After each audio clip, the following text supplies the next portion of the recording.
구속된 윤석열 대통령이 미결수 수용복 차림으로 서울구치소 독거실에서 수감 이틀째를 맞았는데요.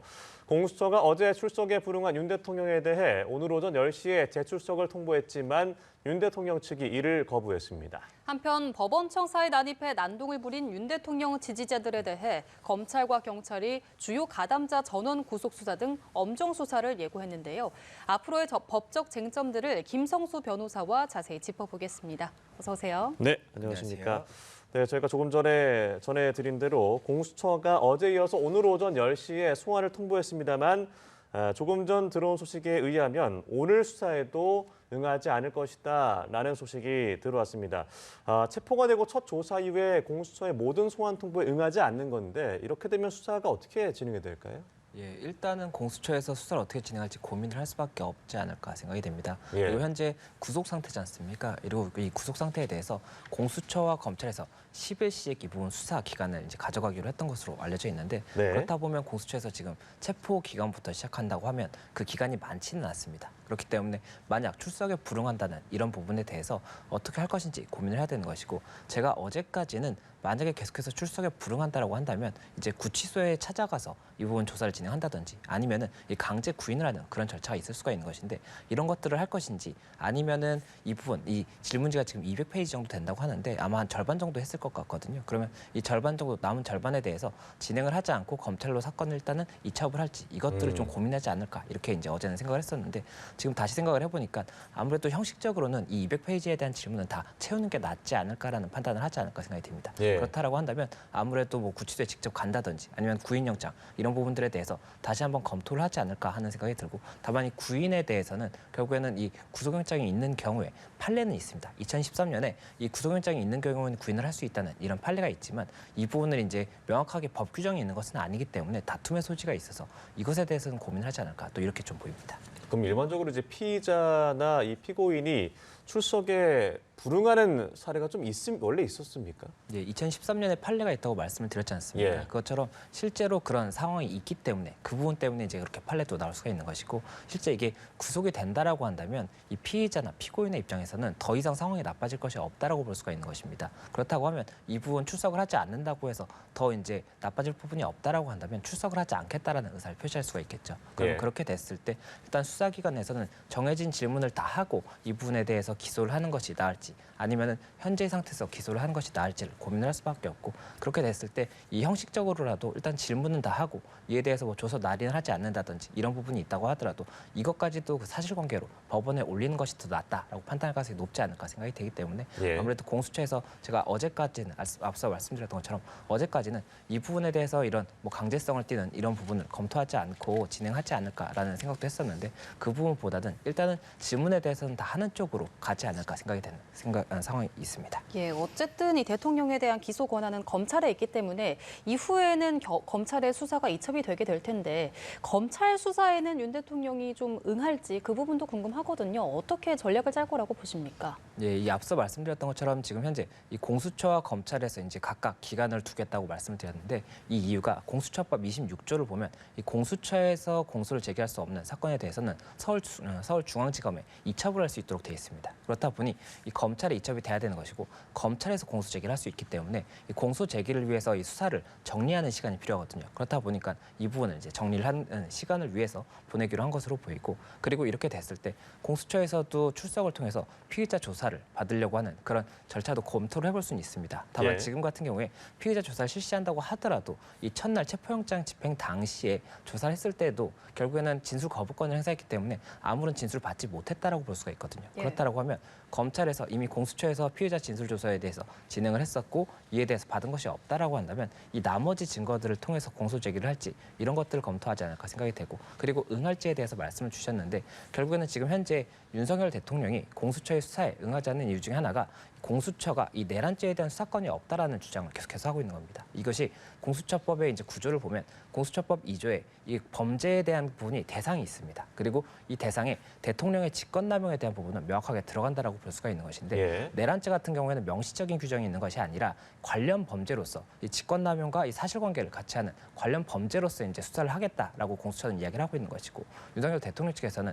이 부분에 대해서 이 법적인 근거가 없는 데다가 그리고 이 부분이 일단 내란죄 같은 경우는 이 부분 직권남용보다 훨씬 더 중한 죄인데 이 경한죄를 이유로 해서 이 부분을 관련 범죄로서 더 중한 죄를 수사하는 것이 맞느냐 이렇게 지금 주장을 하고 있는 것이거든요. 이 부분이 있는데 이것이 검찰에 가는 경우에도 동일한 구조가 됩니다. 이 검찰청법을 보면 이 검찰청법에 부패 범죄에 대해서 수사권이 있다라고 되어 있고 네. 이 부패 범죄가 직권남용죄가 해당이 되거든요.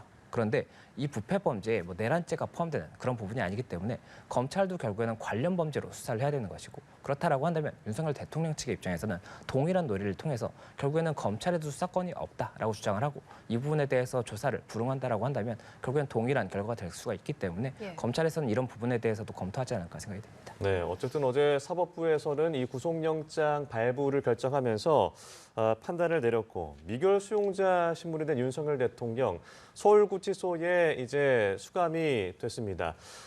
뭐 머그샷을 찍는다던가 아니면 뭐 지문 채취를 한다던가 절차들이 있는데 구속되기 전과 후의 상황이 좀 어떻게 다릅니까? 예, 일단 영장 발부가 되기 전까지는 체포된 피해자였고 그때까지는 이제 구치소에서 이 대기실에서 이 결정이 나기 전까지 대기를 하는 그런 신분이었다고 볼 수가 있습니다. 예. 그렇다 보니 뭐 수의를 입는다거나 이런 부분들이 없었고 정식 입소 절차를 거친 그런 상황도 아니었습니다. 그런데 지금 현재 영장이 발부가 됐지 않습니까? 그렇게 되면 이제 미결수로서 신분이 변경이 되게 되고 그렇게 되면 정식 입소 절차를 거치게 됩니다. 그리고 이 입소 절차 같은 경우가 형의 집행 및 수용자의 처우에 관한 법률 19조에 명시가 되어 있습니다. 그래서 이 수용 기록부에 이제 사용할 사진을 촬영을 하게 되고 예. 이제 지문을 채취하게 됩니다. 또 수용 번호를 받게 됩니다. 그래서 수용 번호에 이제 수위에 이렇게 작성이 이렇게 기재가 되거든요. 그래서 이 수위가 이제 기재가 된 수위를 입게 되고 또 지금 현재 대기실에 있다고 말씀을 드렸지 않습니까? 예. 그런데 현재는 이제 독거방으로 옮기게 됩니다. 이동을 하게 되는 것이고 지금 이게 3평 남짓의 독거방이라고 하는데 이 부분에 이제 실질적으로 결국에는 미결수로서의 이 이동이 있다라고 볼 수 있는 부분이 있기 때문에 아무래도 신분의 변화가 생겼다라고 볼 수 있는 부분이 있는 겁니다. 예, 윤 대통령이 이렇게 구속된 피의자이긴 하지만 현직 대통령 신분이거든요. 그 경호는 계속 이루어지지만 이게 전례가 없던 일인 만큼 경호에서도 어려움이 클 것 같은데 경호 조치 어떻게 이루어집니까? 예, 지금 현재 미결수의 상황으로 이제 변경이 됐지만 이 대통령의 직은 유지가 되고 있는 상황입니다. 그렇기 때문에 이 대통령 경호법상의 경호는 계속해서 이루어질 수 있는 부분이 있거든요. 예. 그런데 이 현직 대통령이 이 구치소에 일단은 이렇게 구속되는 그런 상황에 대해서 사실 가정하고 법을 만드는 것이 아니기 때문에 이런 경우에 어떻게 해야 될 것인지가 명확한 규정이 없습니다. 그렇다 보니 대통령 경호처에서도 이에 대해서 어떻게 할 것인지를 법리적인 해석이라든지 또 그리고 이 교정본부와 이 논의를 통해서 결국 지금 진행을 해야 되는 것이 이 교정본부에서는 교정의 이런 시설이기 때문에 굉장히 조금 폐쇄적인 그런 부분이 있거든요. 그렇기 때문에 이런 부분들에 대해서 경호처와 어떻게 이제 협의를 할 것인지 이야기가 나오고 있고 지금 이야기가 나오는 것 중에 하나가 이 미결수 같은 경우에는 예. 운동 같은 경우가 이제 하루에 1시간 정도 할 수가 있는 부분이 있고 또 음. 이제 샤워 시간이라든지 또 접견이나 아니면 출정 이런 경우에 이제 이동을 하는 경우가 있지 않습니까? 예. 그렇게 네. 되면 이동하는 경우에는 지금 호송 차량을 이용하는 것으로 일단은 정리가 된 것 같은데 호송 차량을 이용한다고 했을 때 경호 차량이 옆에서 경호를 하는 그런 식으로 이제 이동을 하는 그런 방식이 좀 구상이 되고 있는 것으로 보이고 또 하나가 뭐 운동 시간이라든지 또 이제 변호인 접견 이런 경우에는 이 경호처에서 경호를 하는 그런 부분까지도 논의는 하고 있다고 하니까요. 이런 부분들에 대해서 어떻게 정리될지도 저희가 봐야 될 것 같습니다. 예, 앞서 뭐 변호인 접견 말씀하셨습니다만 공수처가 일반인 접견 금지 통지를 내렸습니다. 그렇다면 이제 김건희 여사 등 다른 사람들은 만날 수 없게 되는 건데 공수처가 이런 결정을 내린 배경 뭐라고 볼 수 있을까요? 예, 이게 형사소송법 91조를 보면 이 법원이 도망하거나 증거를 인멸할 염려가 있다고 인정할 만한 상당한 이유가 있는 때에는 직권 또는 검사의 청구에 의하여 결정으로 구속된 피고인과 변호인 외에 타인과의 접견을 금지할 수 있고 예. 서류나 그 밖의 물건을 수수하지 못하게 하거나 검열 또는 압수할 수 있다라고 되어 있는데 이 앞부분이 결국에는 변호인 외에 접견 금지를 말을 하는 것이고 뒷부분이 이 편지라든지 이 수발신을 금지하는 그런 부분입니다. 그래서 실제로 김용현 전 장관 같은 경우가 검찰에서 지난 18일에 이 부분에 대해서 변호인 외에 접견 금지 그리고 또 편지 수발신 금지를 이제 결정을 했었고요. 예. 이때 당시에 준항고를 통해서 이 부분에 대해서 다퉜지만 7일에 기각이 됐었거든요. 그렇다 보니 윤석열 대통령 측에서도 일단은 이 변호인 외 접견 금지를 통해서 결국에는 지금 현재 변호인이 선임돼 있지 않습니까? 변호인들에 대해서는 접견을 할 수가 있지만 그 외에 이제 가족들이라든지 일반인의 접견이 제한이 되고 있는 상황이기 때문에 이에 대해서 준항고를 이제 할지 이 부분에 대해서도 저희가 조금 더 봐야 되는 부분이 아닌가 생각이 됩니다. 네. 어제 윤석열 대통령은 구속 이후에 옥중에서 입장문을 내고 비상계엄 선포 목적과 정당성을 밝히고 잘못된 것들을 바로잡겠다 이렇게 밝히면서 법적 대응을 예고했습니다. 실제로 오늘 조사에도 불응하겠다 이런 입장을 밝혔는데 앞으로 법적 대응을 할 수 있는 실질적인 카드들은 어떤 게 있을까요? 예, 일단은 현재 구속 상태이지 않습니까? 이 예. 구속 상태와 관련해서는 구속 적부심을 청구할 가능성이 높습니다. 그리고 네. 그 이 구속 적부심을 통해서 내 이 구속 자체가 다시 한번 적법한지 부당한지를 판단하는 이런 절차가 있을 수가 있고 또 이후에 보석 같은 경우가 있습니다. 이 보증금을 이제 납입을 하고 석방이 되는 그런 과정이 있는데 이 부분도 검토를 볼 가능성이 있지 않을까 생각이 듭니다. 그리고 이 외에 형사 사건이 이제 공소가 제기가 된다라고 한다면 형사 재판이 진행이 될 수가 있기 때문에 이 형사 재판에서 본인의 내란죄라든지 직권남용죄에 대한 혐의를 다투는 그런 부분에 대한 법적 대응이 있을 수가 있는 것이고 또 현재 헌재에서 이제 탄핵 심판 사건이 진행이 되고 있지 않습니까? 그렇다 보니 이 헌재 사건에 대해서 적극적으로 응할 것이다 이렇게 볼 수 있는 부분이 있는 것이고 지금 현재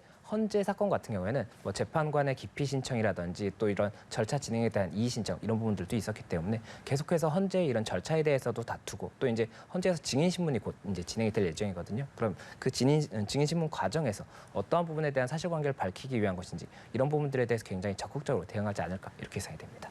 예, 우선 가장 유력하게 지금 거론이 되는 게 구속 적부심인데 구속 적부심을 만약 윤 대통령 측에서 청구를 한다면 인용 가능성이 있다고 보십니까? 구속적 부심 같은 경우가 실무에서는 저도 이제 실제로 해본 적이 없을 정도로 많이 사용되지는 않습니다. 왜냐하면 저는 개인적으로 판단하기에 구속적 부심의 실익이 많지 않다라고 판단을 하기 예. 때문입니다.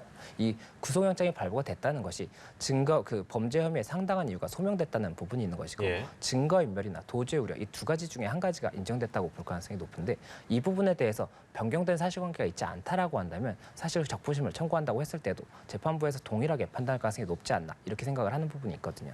다만 지금 같은 경우에는 워낙 중요한 사건이고 이 부분에 대해서 법조계에서도 많은 관심을 갖고 있는 상황이기 때문에 적부심을 통해서 다시 한번 판단을 받아볼 여지는 있지 않을까 생각이 됩니다. 다만 이 부분에 대해서 어느 정도의 실익이 있을지는 이 윤석열 대통령 측의 변호인들도 고민할 수밖에 없지 않을까 생각이 되고 이 영장 구속 적부심의 절차를 조금 설명을 드리면 이 일단 형사소송법에 이 관련 규정이 있습니다. 그래서 예. 214조에 이에 규정이 있고 이 부분 청구를 하게 되면 48시간 이내에 신문을 하게 됩니다. 그리고 신문을 종결한 다음부터 24시간 내에 결정을 해야 되거든요. 그렇다 보니 굉장히 신속하게 진행이 될 수가 있고 또 이 부분을 이제 청구를 했을 때는 이 부분에 대해서는 이 구속 기간이 이제 10일 이렇게 해서 최장 20일이지 않습니까? 이 20일에 대한 부분에서는 제외가 되는 시간이기 때문에 이 구속 기간 자체는 조금 더 길어질 수 있는 그런 상황이 있습니다. 예. 또 이번 주 탄핵 심판 변론 기일도 진행이 됩니다. 윤석열 대통령이 구속이 되면서 물론 이제 형사 사건입니다만 탄핵 심판에 어떤 영향을 좀 미치게 될까요? 예, 이 부분에 대해서는 일단은 별도의 이제 사건이기 때문에 영향이 있다라고 보기는 어렵습니다. 다만 사실상 있는 것이 아니냐라는 추측은 나올 수가 있는 부분이 있는데 네. 제 개인적으로 봤을 때는 이 헌법재판소에서는 탄핵과 이 부분이 직접적인 관련이 있는 것이 아니라고 판단을 할 수가 있기 때문에 이 부분은 이제 구분이 되지 않을까 생각이 되고 그리고 예. 다만 이 부분에 대해서 이제 불리하게 작용할 수 있는 부분은 이 어쨌든 형사 사건에서 이 굉장히 많은 증거가 제출이 됐을 것이고 이 부분을 보고 나서 재판부에서는 범죄 혐의에 상당한 이유가 있다라고 이 의심할 만한 상당한 이유가 있다라고 판단을 했던 부분이 있고 그만큼 지금 공수처라든지 검찰 이런 청구인 결국에 탄핵 심판의 청구인 측에서도 이런 자료들을 지금 인증등본 송부를 통해서 많이 받아본 상황이거든요. 이 탄핵 심판 사건에서 예. 그렇게 된다라고 한다면 이 탄핵 심판 사건에서도 윤석열 대통령 측에 굉장히 불리한 증거들이 많이 지금 존재를 하고 있는 상황일 수가 있기 때문에 그 부분에 대해서는 탄핵 심판 과정에서 결국 헌법재판소에도 이 증거가 현출이 된다라고 한다면 불리할 수가 있고 이에 대해서 윤석열 대통령 측의 변호인이라든지 이 대통령 당사자가 이 부분 사실관계에 대해서 어떻게 이제 반박을 할지 이런 것들이 쟁점이 되지 않을까 생각이 듭니다. 예, 변호사님, 역사상 전례 없었던 어제 새벽에 발생했던 사건이죠. 법원 습격 사건도 짚어보도록 하겠습니다. 윤석열 대통령 지지자들의 서부지법 폭력 사태가 좀 많은 충격을 준 것 같습니다. 경찰관 폭행도 벌어졌는데 이런 사태에 대해서 구체적으로 좀 어떤 혐의가 적용되고 처벌 수위는 어떻게 되는 건가요?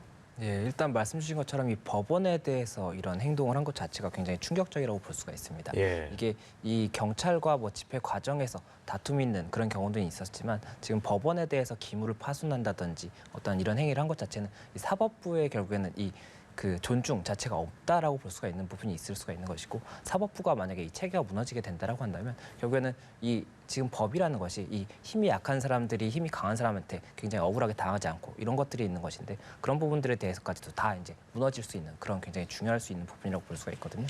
그렇다 보니 경찰이라든지 지금 정부에서도 이 부분에 대해서는 굉장히 중하게 보는 것으로 보이고 일단은 예. 이 형사적으로 죄가 될 수 있는 부분을 설명을 드리면 일단 형법 115조에 소요죄가 있습니다. 이 소요죄 같은 경우가 이 다중이 집합을 해서 폭행, 협박, 손괴 등의 행위를 한 경우에 1년 이상 10년 이하 또는 1,500만 원 이하의 벌금형을 규정을 하고 있고 또 이제 특수공무집행 방해가 될 수가 있습니다. 지금 현재 경찰이 공무집행을 하는 부분이 있지 않습니까? 그런데 이 부분에 대해서 방해를 했다고 볼 수가 있는 것인데다가 다중이라든지 위험한 물건을 휴대했다라고 한다면 특수공무집행 방해가 될 수가 있거든요. 그렇다면 이 경우에는 공무집행 방해가 5년 이하 1,000만 원 이하의 벌금형을 규정하고 있는데 특수가 있기 때문에 2분의 1까지 가중이 될 수가 있습니다. 또 그리고 지금 현재 경찰관분들이나 뭐 일부 상해가 발생했다라는 이야기가 나오고 있는데 이렇게 된다라고 한다면 특수공무집행 방해 치상이 될 수가 있고 예. 이 경우에는 3년 이상의 유기징역이 굉장히 중한형이 선고가 될 수가 있습니다.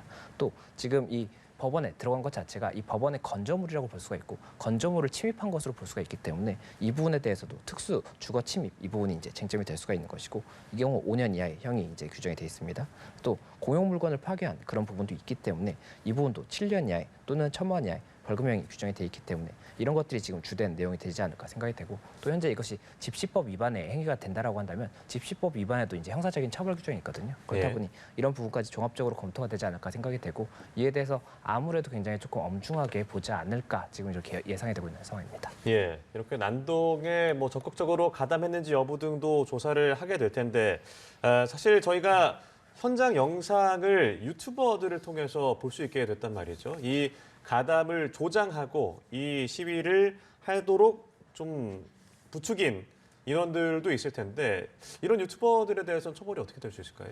예, 만약에 뭐 일부 유튜버가 이 현장에 있는 지지자들에 대해서 어떠한 행위를 하라고 교사했다거나 아니면 방조하는 그런 혐의가 있었다라고 한다면 예. 지금 말씀드렸던 이런 행위들에 대한 교사나 방조의 죄가 성립이 될 수가 있는 것이고 그 부분이 만약에 공범까지도 해당이 될 수 있다라고 한다면 공범으로서의 처벌도 가능할 수가 있습니다. 그렇기 때문에 이 부분에 대해서 일단 각각의 유튜버에 대해서 사실관계를 파악하고 그것을 어떻게 처벌할 수 있는지를 아마 수사기관에서 검토하지 않을까 생각이 됩니다. 그리고 만약 이 부분이 뭐 불법적인 부분이 있다라고 한다면 이 불법적인 부분에 대한 범죄 수익 같은 경우에는 몰수까지도 검토를 해볼 수가 있기 때문에 지금 현재 범죄 수익이 있다라고 이제 가정을 한다라고 하면 범죄 수익 몰수까지도 검토해볼 수 있다 이런 의견이 나오는 것 같습니다. 예.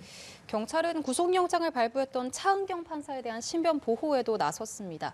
이 법원 폭동 당시에 당사자들이 차은경 판사를 비난하면서 사무실까지 진입을 했었거든요. 그리고 여기서 그치지 않고 협박글도 끊임없이 올라오고 있는데 이렇게 판사를 향한 위협의 경우는 어떤 처벌이 이루어지나요? 예, 과거에도 이런 온라인에 협박글이 올라왔을 때는 협박죄로서 일단은 처벌을 이제 검토를 했었고 의뢰된 사례가 있습니다. 그렇기 때문에 지금도 일단 수사기관에서는 협박죄를 혐의로 해서 일단 이 글을 올린 게시자를 찾고 있지 않을까 생각이 되고 예. 이 부분에 대해서도 처벌이 된다라고 한다면 굉장히 중하게 처벌될 수 있는 상황이기 때문에 이에 대해서도 굉장히 신중하게 저희가 접근을 해야 될 것으로 보입니다. 예, 알겠습니다. 오늘 말씀 여기까지 나눠보죠. 지금까지 김성수 변호사와 함께했습니다. 고맙습니다. 고맙습니다. 고맙습니다.